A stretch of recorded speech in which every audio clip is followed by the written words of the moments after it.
De la abundancia del corazón habla la boca. La Biblia le da una importancia tan grande a la lengua, habla mucho con respecto de ello, pero también habla lo que tú expresas, lo que tú dices, cómo lo dices. Porque como tú hablas, denota quién tú eres. Hasta cierta medida, tu hablar es tu primera carta de presentación. Es tu primera carta de presentación. Y de ello depende el caer bien, como nosotros decimos, ¿verdad? O caer mal. La primera impresión que tú das es importante cuando tú estás conociendo a una persona. La primera impresión que tú das es importante cuando tú estás en una entrevista de trabajo.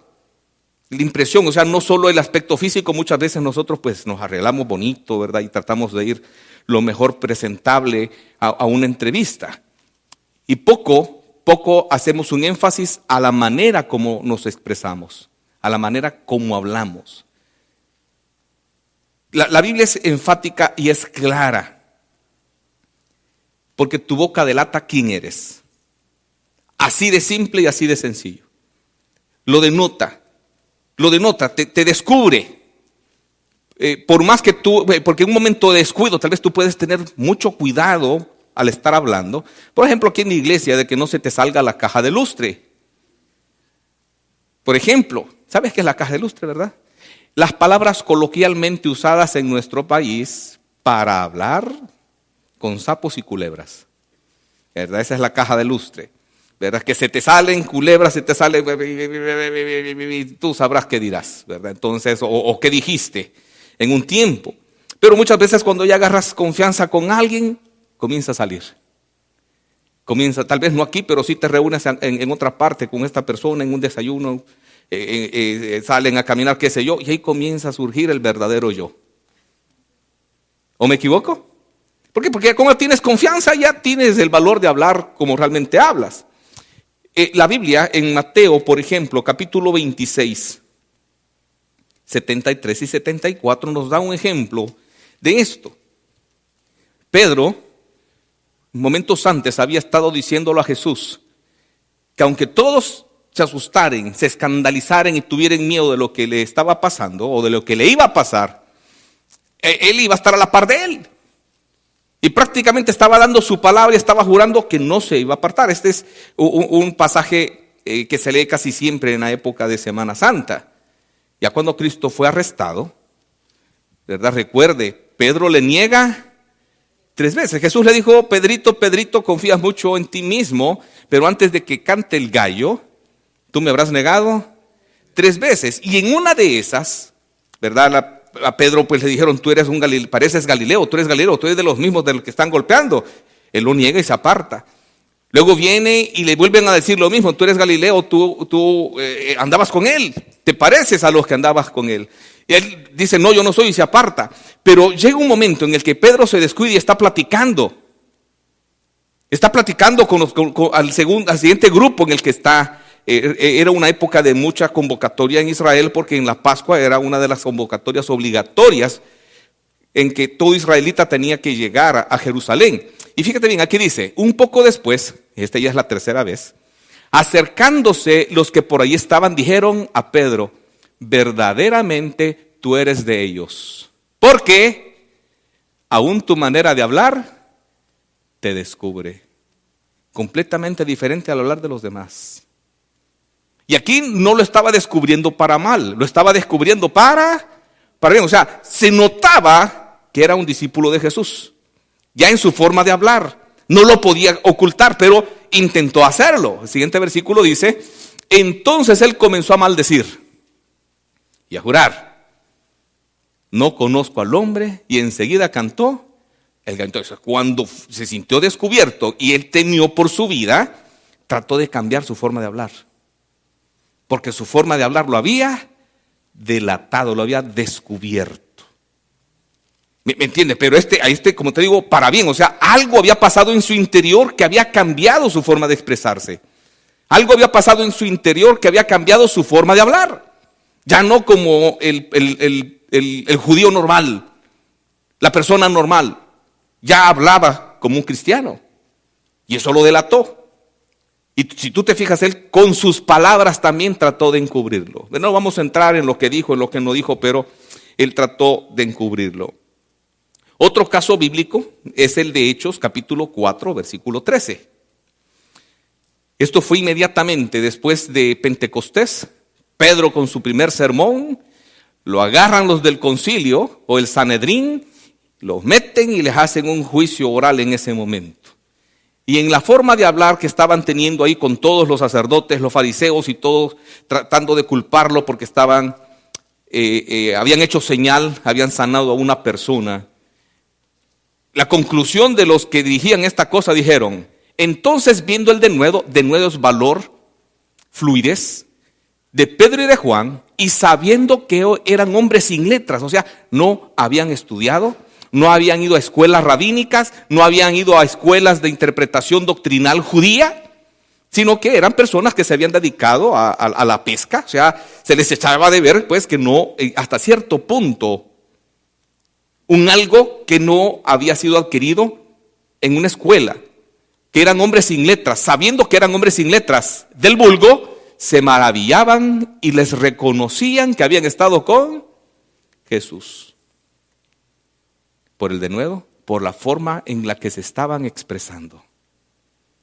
No podían ocultarlo. En este momento sí, estaban llenos del Espíritu Santo, claro, gloria a Dios. Claro que sí. Pero se notaba quiénes eran. No podían ocultarlo en la forma de expresarse, en la forma de hablar. Y como digo, son ejemplos excelentes. Porque cuando algo pasa en tu interior realmente se expresa y sale solo. Sale solo, ¿verdad? Por obra del Espíritu Santo. Entonces, allí es importante que tú entiendas la forma como tú hablas, lo que dices, cómo lo dices, está afirmando o está negando quién tú eres. Tú bien fácilmente, cuando alguien te presentan y tú no sabes la profesión de alguien, fácilmente puedes entender más o menos cuál es su profesión, por ejemplo. Es un médico, te va a hablar de ciencia, te va a hablar de cosas que es el ambiente médico. Un ingeniero, por consiguiente, alguien que instala carpetas, alguien que instala madera, o sea, va a hablar con respecto a lo que es su vivencia. Y de esa forma tú lo puedes distinguir.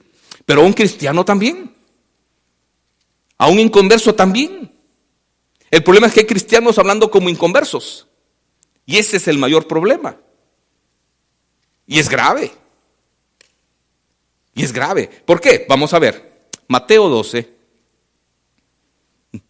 34 al 37, nos menciona esto. O sea, trae consecuencias, sí. ¿Por qué? Porque muchas veces nosotros no le damos valor a lo que estamos diciendo. No le damos valor a cómo nos expresamos. Creemos que por bromear podemos decir una mentira y no va a tener impacto. Que podemos hacerle bullying a alguien y ofenderlo y humillarlo y no va a tener un efecto porque no le estoy pegando. Solo le estoy diciendo verbalmente, pues a él si se lo cree. Muchas veces así actuamos, como que nuestras palabras no van a tener una repercusión. Jesucristo hablando acá con discípulos, con fariseos, ¿verdad? A ellos sí les habló fuerte, en una forma bien clara y directa. Y si usted ve, pues el epíteto que utiliza, el piropo que utiliza, pues no es muy bonito. Generación de víboras, ¿verdad? ¿Qué se puede esperar de una víbora? Nada bueno. ¿Cómo podéis hablar lo bueno? O sea, alguien malo no puede hablar bueno. Puede tratar y aparentar, pero no va a lograrlo. ¿Cómo podéis hablar lo bueno siendo malos? Porque de la abundancia del corazón habla la boca. De lo que tú tienes en el corazón es de lo que más hablas. Yo sé que hay muchos que pueden decir, es que este solo de Dios habla, solo de la Biblia. Aleluya. Aunque te tilden de religioso, aunque te tilden de fanático. Amén. Porque si eres cristiano, pues tu carta de presentación es dar gloria a Dios. ¿Sí o no?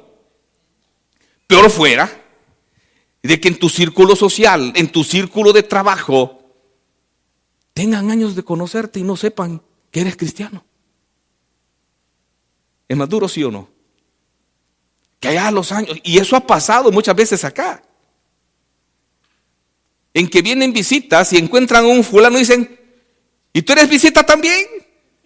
Y el compadre tiene 10 años con nosotros. Y yo no sabía que te congregabas. ¿Por qué? Porque en el trabajo habla como un inconverso y se comporta como tal. ¿De qué impacto puede tener positivo esta persona en esa vida? Entonces, Jesús dijo, de la abundancia del corazón habla la boca. De lo que más hay en tu corazón es lo que va a salir y te va a presentar quién eres en ese sentido. Con eso no puedes engañar a nadie. Puedes fingir ser otra cosa, pero a la larga va a salir tu naturaleza real. A la larga. El hombre bueno del buen tesoro del corazón saca buenas cosas.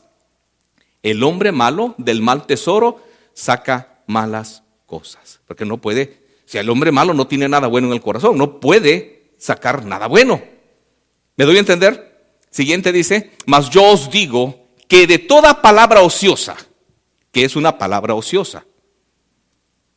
Las malas palabras, por ejemplo, calumnias, chistes profanos, que muchas veces no les damos mayor valor, solo porque nos hacen reír.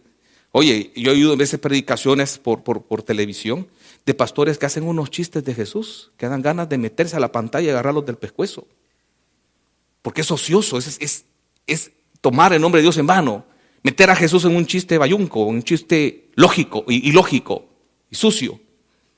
Pero hay pastores que lo hacen, ¿verdad? Y realmente, entonces, ¿qué tienen en el corazón estas personas? Palabra ociosa que hablan los hombres. Entonces, lo que decimos y cómo lo decimos tiene impacto. Aunque no nos escuche nadie, aparentemente, porque Dios siempre te escucha. Amén. Y demuestra que realmente eres para Él. De ella darán cuenta en el día del juicio. Es duro. Es duro. El 37 dice, fíjate bien, porque por tus palabras serás justificado y por tus palabras serás condenado. Hermano, el hablar denota tanto, pero tanto, que tenemos que ser cuidadosos cuando hablamos, con quien sea, aún con nuestros hijos, con nuestra esposa, con nuestros amigos, con nuestros hermanos de la iglesia. Justificado ante Dios, recuerda que la Biblia dice que si confesares con tu boca, hay que declararlo. Ahí está siendo justificado, que eres salvo, pero también justificado ante los hombres.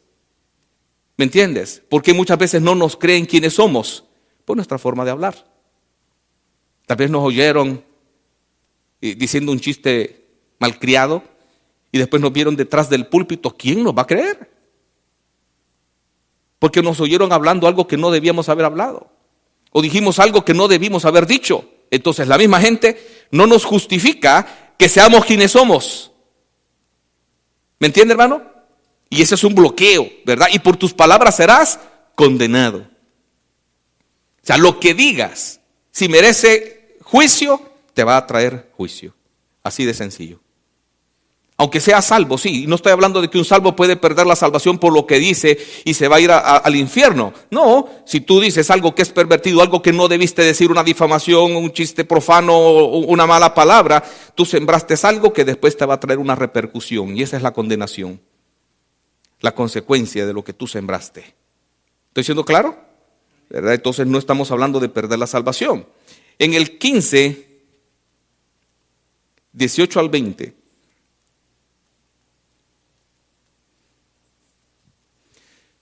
Pero lo que sale de la boca del corazón sale. Esto lo dice Jesucristo en otra situación, que también estaba hablando con fariseos que estaban molestando. Y esto es lo que contamina al hombre.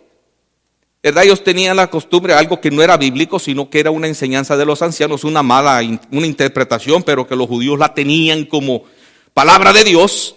Y Dios no le había dicho que si agarrabas comida sin lavarte las manos, te estaba contaminando y estabas pecando. Entonces los judíos antes de comer hacían una ceremonia en la que se lavaban las manos de diferentes formas para purificarse y poder comer.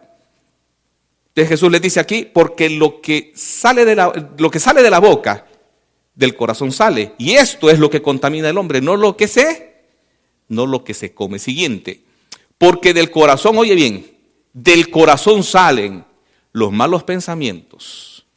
Entonces, si tú estás teniendo malos pensamientos, esos pensamientos en tu mente después van a convertirse en hechos.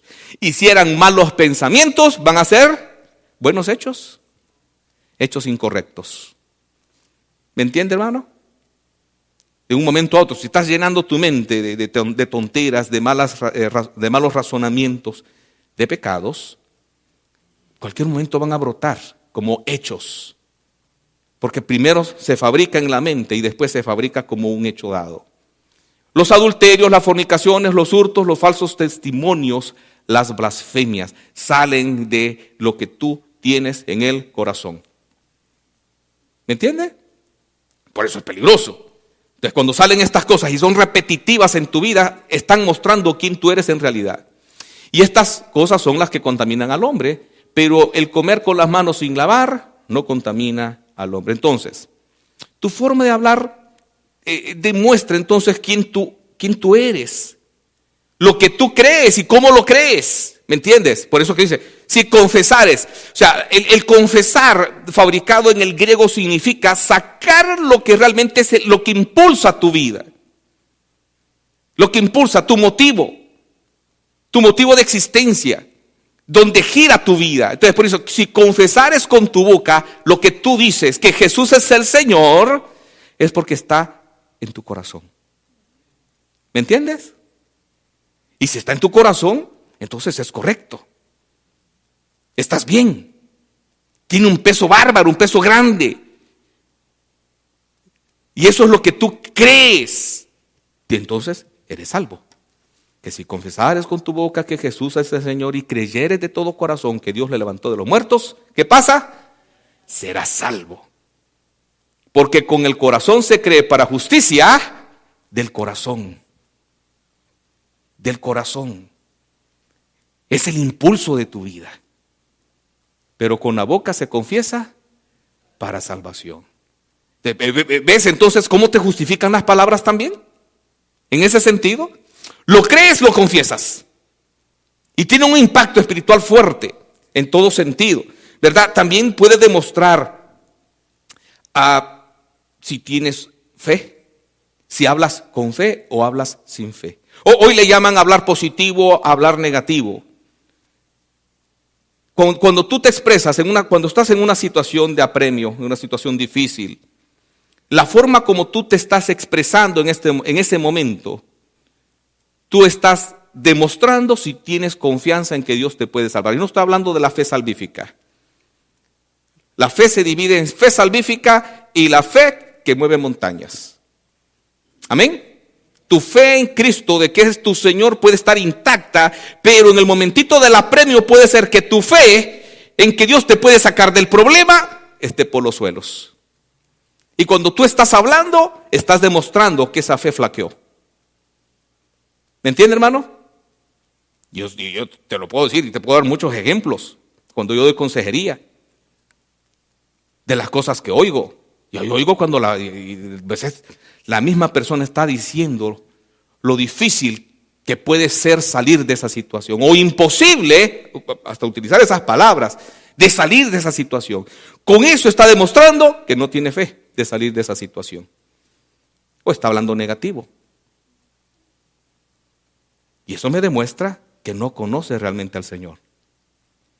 Porque cada prueba que Dios permite para tu vida es para permitir que Dios se revele a ti de alguna forma, para mostrarte su poder, su bendición y la salida. Amén. No es para batirte, no es para destruirte, no es para afligirte, es para edificarte. Y eso en el transcurso del tiempo tienes que aprender, tienes que conocerlo. Pero como te digo, cuando tú estás en una situación, se demuestra cuando tú estás hablando, se demuestra si tienes la confianza suficiente de que Dios te va a sacar o no. Así de sencillo. Es pues la fe, la certeza de lo que se espera, la convicción de lo que no se Entonces, si tú estás hablando, es imposible que Dios me ayude, pero ayúdame, Señor. Pero ¿cuál es tu convicción? ¿Cuál es tu certeza? Tu certeza es que es imposible que Dios te ayude, porque lo estás diciendo. Y si lo estás diciendo es lo que tú sientes, es lo que está en tu interior. Y la Biblia dice que sin fe es imposible agradar a Dios. Necesitas un milagro, necesitas un apoyo, necesitas una ayuda. Tienes que hablar con fe. Tienes que convencer a tu corazón, tienes que convencer a tu mente que Dios es el Todopoderoso y para Él no hay límites. Amén. Y sacar del corazón la duda. ¿Me entiende, hermano? Pero el que duda con lo que hace, le es pecado. ¿Ha leído esa parte? Porque no lo hace con fe. Y todo lo que no proviene de fe es pecado.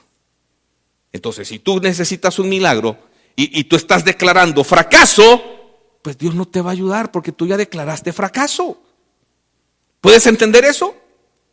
Y no es que Dios lo limite eso, no es que Dios no pueda actuar. Dios puede actuar por encima de que tú no tengas fe.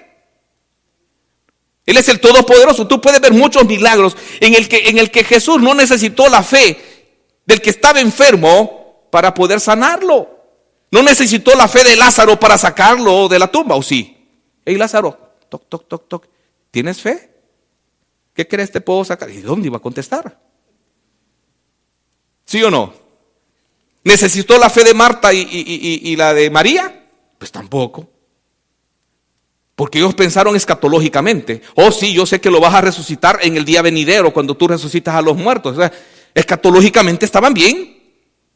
Porque estaban confiando en que Jesús algún día nos va a resucitar a los que murieron. Y a los que estén vivos se los va a llevar en el arrebatamiento. O sea, estaba bien. Pero Jesús no le estaba hablando escatológicamente. No le estaba hablando del futuro. Le estaba hablando de ese momento.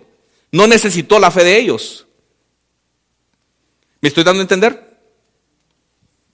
Pero tu fe te va a ayudar a manejar la batalla, a esperar, a tener paciencia. ¿Me entiendes? Porque Dios no es un mago que tú le vas a tronar los dedos y va a aparecer lo que tú necesitas. En el tiempo de espera tú tienes que pulir tu fe, pulir tu confianza. ¿Me entiendes? Y la mayor lucha es contra ti mismo. Y tal vez de las personas que te rodeen, que te hablan con pesimismo. Es que el doctor me dijo. O sea, el doctor es más poderoso que Dios. El doctor ya decidió. Pues ahí estamos. Entonces tenemos que sujetarnos a Dios en ese sentido. Entonces tu forma de hablar demuestra si tienes confianza o no en el Señor. El hablar sin fe, como dijimos, demuestra que no confías en Él, ¿verdad? También, cuando tú hablas, aunque estés en un tiempo sin problemas, puede demostrar tus temores a las cosas a las que tú les tienes miedo. Porque puede ser que en un momento tú expreses aquellas cosas que no te gusta enfrentar o que ya enfrentaste y te derrotaron. Puede mostrarlo también. O sea, el hablar sin fe puede ser hasta en una época de paz, en una época en la que no tienes problemas. Y tú tienes que oír lo que estás diciendo. Pero lo mejor es que razones antes de hablar. Para que tú puedas decir, ¿estoy hablando sin fe? ¿Puedo diré esto y ofenderé a Dios? ¿Qué impacto va a tener lo que yo voy a decir en mi fe? ¿Qué impacto va a tener en el que me va a oír lo que estoy diciendo? ¿Entiende, hermano? Y también puede demostrar tus realidades y tus verdaderas creencias. Sí, cuando tú hablas, demuestra realmente cuál es tu base doctrinal. No hay confusión, si la tienes o no la tienes, pero demuestras tus creencias. Todavía hay cristianos que creen en el horóscopo y lo ven y pum, se les chispa. Creen en tonteras, ¿verdad? En el brujo mayor. ¿Sí? Sale ahí en la televisión, habla del brujo de Taquemaco y el más poderoso de no sé dónde, háblale. Y dice, oye, pues yo tengo 6 meses de estar esperando al Señor y pues vamos a hablarle al brujo de Taquemaco, al brujo mayor maya esas son tus creencias. Andas con amuletos. ¿Sí? Levanten todos la mano derecha, quiero ver. Si no, alguno, ¿cómo son? Un listoncito rojo por Pero hay cristianos en eso, que van a que les tiren las cartas, son sus creencias. ¿Por qué? Porque le tienen pánico al futuro, les da ansiedad al futuro. Entonces, la forma como estás expresando, te estás mostrando realmente también tus creencias. También en tu hablar, puedes demostrar si hay odio, si hay resentimiento, si hay amargura. Se siente fácil. También en la expresión de tu rostro cuando estás hablando de algo o de alguien, se puede ver que hay resentimiento. Así de simple. Con 2, 3 palabras que tú dices de alguien, se puede notar lo que sientes por esa persona. ¿Sí? Así de sencillo. ¿Por qué crees que los psicólogos hacen tanto dinero? El que trabaja eres tú. Él solo está con una libretita haciendo dibujito y vos estás bla bla bla bla bla bla bla bla bla bla bla bla. 2, 3 palabras capta para sacarte el diagnóstico y te dice, tú estás grave. Tú necesitas venir por lo menos una vez a la semana por 1 año. Y cada vez son 150 tuzas. Uy, pues te agarró fácil. Porque con la forma como tú hablaste, demostraste pues que estás medio perdido. Y como llegaste a pagar, entonces ve que puedes pagar. ¿Verdad? Después te da 2, 3 consejitos y no te los da todos, porque entonces no vas a llegar la siguiente vez. ¿Sí o no? Pues así funciona la vaina. ¿Verdad? Más si tienes seguro y el seguro te cubre esa cosa, Dios me libre, con Dios me guarde, van a ordeñar al seguro hasta sacar el último peso. Entonces, todo eso demuestra tu resentimiento, tu amargura. También tu forma de hablar puede denotar si eres un cristiano espiritual o un cristiano carnal. Sencillo, hermano, no hay dónde perderse. ¿Cuántas veces he oído? No, al fulano no le digo porque si yo no he terminado de decirle cuando yo lo sabe de media iglesia. Y cuando termino de decirle, ya sabe todos los ministerios hispanos de Oregón. ¿Sí? Ahí podemos ver todo eso. Por eso es que hay tanto consejo en la Biblia con respecto al hablar, al expresarse. ¿Cómo debemos de expresarnos los que creemos en Jesús? Y muchas veces tiene que llevar un proceso. Yo les he dicho muchas veces, hermano, yo le he sido sincero a usted. Yo tuve mucho problema con mi trompabulario. Lo tuve, fue difícil para mí. O sea, la caja ilustre, pues, para que me entienda. Fue difícil. En el ambiente en el que yo crecí, en mi casa. Mi papá tenía un negocio en el mercado. Imagínese el lenguaje florido de los mercados. Vamos a decir, pero pastor, ¿usted fue cristiano de los 11 años? Sí. Sí. Imagínese lo que me costó quitármelo. Sí, desde los hay cosas que están tan pegadas que cuestan, pero hay personas que pueden quitárselo fácil. Fácil, ¿verdad? Y es importante enfocarse en trabajar eso. La forma como yo hablo demuestra tu fe, demuestra tus temores, tus creencias, si eres salvo o no eres salvo. Efesios capítulo 4, del 29 al 32. Pablo nos dice acá, inspirado por el Espíritu Santo, ninguna palabra corrompida salga de vuestra boca. O sea, Dios no quiere que tú hables sin fe. Entiéndelo. Porque tú solo te estás atando a un problema. Cuando tú hablas sin fe. O como le llaman hoy, negativamente. La Biblia le llama a hablar sin fe. Hablar mal, insultar a nadie. Porque dice, ninguna palabra para nadie, sino la que sea buena para la necesaria edificación. Entonces, ¿edificas con lo que tú estás diciendo? ¿Edificas la fe de otros? ¿Edificas tu propia fe? ¿Me entiendes? Porque tú también con lo que dices te estás edificando a ti mismo. Hay una retroalimentación, quiero que entiendas esto, hay una retroalimentación de lo que tú dices para ti mismo. Lo que tú dices, tú mismo te estás escuchando, ¿o no? Entonces hay una retroalimentación, hay una parte del cerebro que funciona para hablar y una parte del cerebro que funciona para oír. Entonces cuando estás hablando estás usando dos partes allí en ese sentido. Estás retroalimentando. Por eso que los que predicamos, los que enseñamos, tenemos esa ventaja en ese sentido. Porque me confirmo a mí mismo lo que creo cuando yo lo estoy enseñando. Me lo está confirmando a mí en primer paso para después poderlo enseñar. Entonces, ¿tú edificas cuando hablas en tu casa? Por ejemplo, ¿edificas cuando estás hablando con tus hijos? ¿Sos un hijo de la guayaba? ¿Vas a ser un tucido para toda la vida? ¿Crees que eso edifica a tu hijo? Inútil. Yo sabía que vas a ser un bueno para nada. Lo estás atando a algo malo. Tú mismo le estás proyectando que va a ser un fracasado. No lo estás edificando. No lo estás ayudando. Yo tuve el valor a los 12 años de decirle a mi papá que no me insultara cuando me regañara. Abusivo, sí, porque me pudo haber quebrado la jeta. Así como era él. Pero le dije, papá, por favor, cuando a mí me regañe, no me insulte. Me dijo, pero hijo, tengo que corregirte, sí, pégueme si quiere, pero no me insulte. A los 12 años. Porque él no podía regañar sin el lenguaje florido. Y desde ese momento, por lo menos en mi cara, ya no me lo insultó. Yo sabía que cuando yo no estaba, pues, pero ojos que no ven, corazón que no siente. Ahí se desahogaba. Tony me dicen en mi casa paterna, yo era conocido por Tony, porque soy Rafael Antonio. Y pues, cuando yo no estaba, yo sabía que pero como yo no lo oía, no me importaba.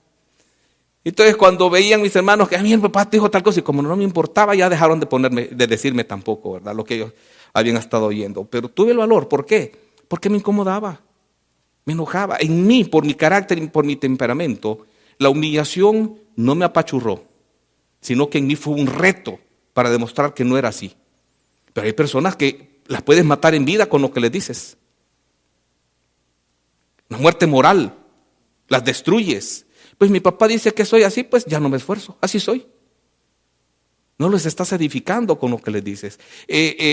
La misma ciencia ha comprobado, lo que la Biblia ha dicho por tanto tiempo, que cuando tú das palabras afirmativas, le beneficia su personalidad.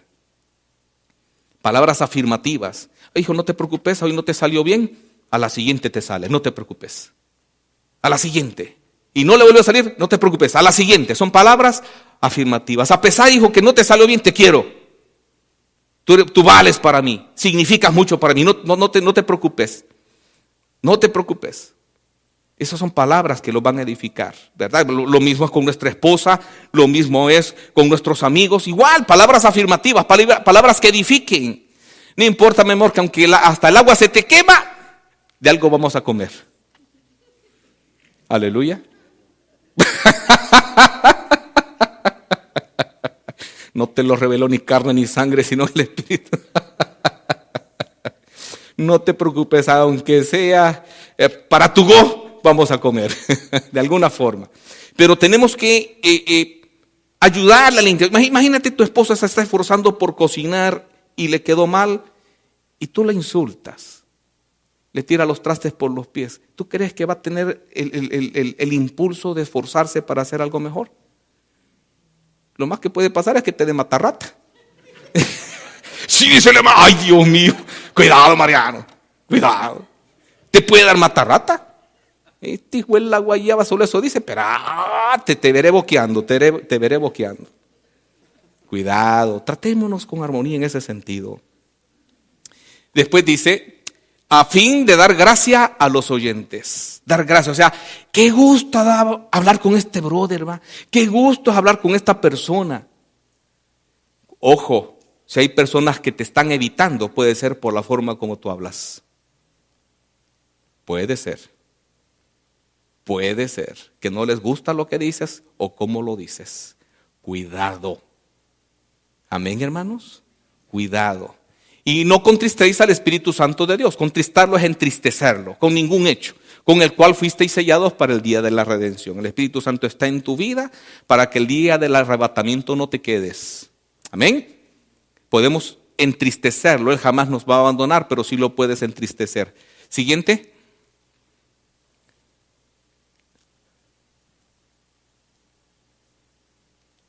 Hasta el 32, por favor. Vamos a hacer una lecturita rapidita. Entonces, quítense de vosotros toda amargura. ¿Por qué? Porque una persona con amargura transmite amargura. Primero con su conducta y después con sus palabras.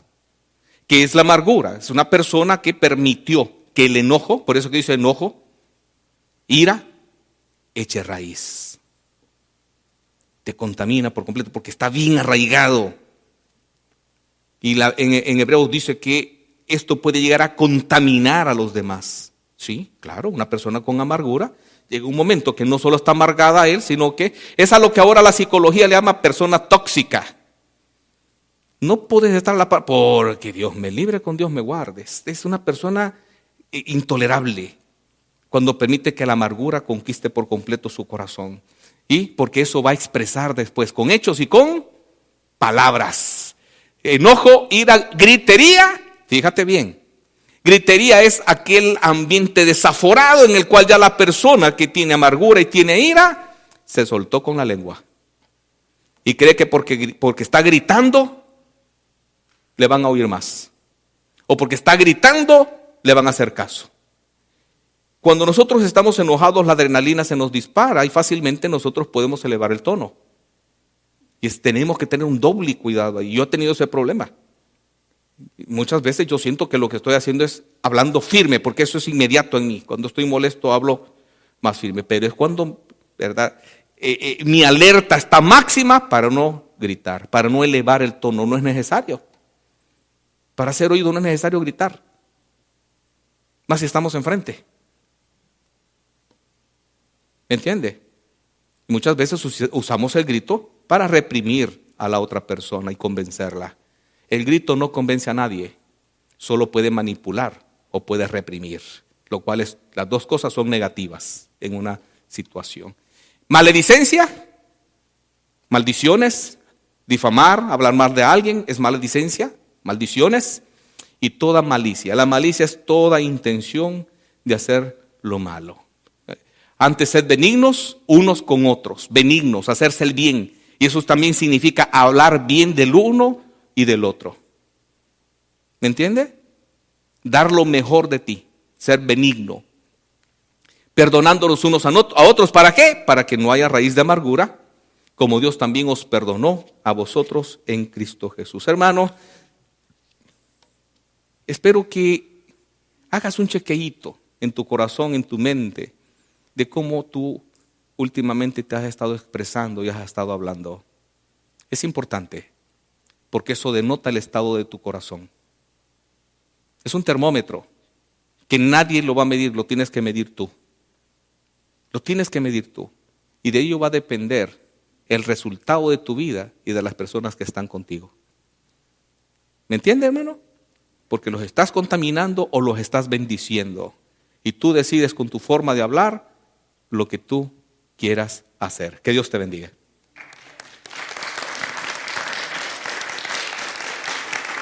Gloria a Dios.